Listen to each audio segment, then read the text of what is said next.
This video will show you how to replace the automatic transmission vehicle speed sensor on a Chrysler Town & Country. This will be located along the driver's side of your engine compartment. Let's get into it.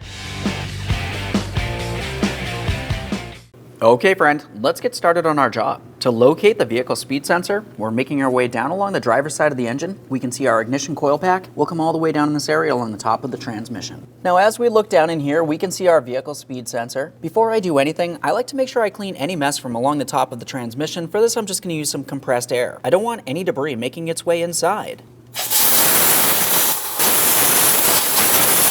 After doing that, it's time for our electrical connector. Now this does have a locking tab that we need to squeeze in, and we can lift this up and out of place. A quick inspection for corrosion and we'll set it aside.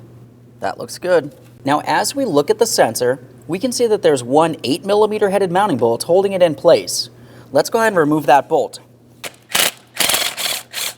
There's our bolt. Now we can take hold of that sensor. We'll give it a gentle twist and lift it up and out of the transmission. There it is, friend.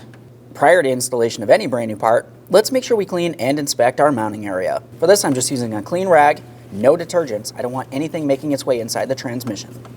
This looks good. Okay friend, it's time to install the vehicle speed sensor. Now looking at this, you can tell I've already lubricated my sealing O-ring. Let's go ahead and get this in place.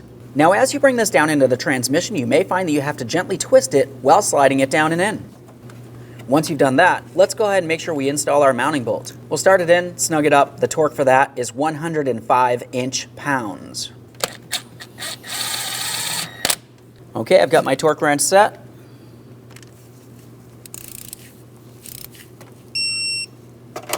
Take hold of the sensor, confirm it's properly secured, continue on with your electrical connector. As far as reconnecting this electrical connector, we'll line it up, press it all the way down, listen for a click, make sure it's secure. Okay friend, we finished the installation of our vehicle speed sensor. The next thing you need to do is close the hood, take your vehicle for a road test, and confirm it works properly. Thanks for watching. When only the best will do, demand TRQ. The only company that lets you view before you do. TRQ is committed to offering the highest quality aftermarket auto parts that are engineered for peace of mind. Thanks for using and viewing with TRQ.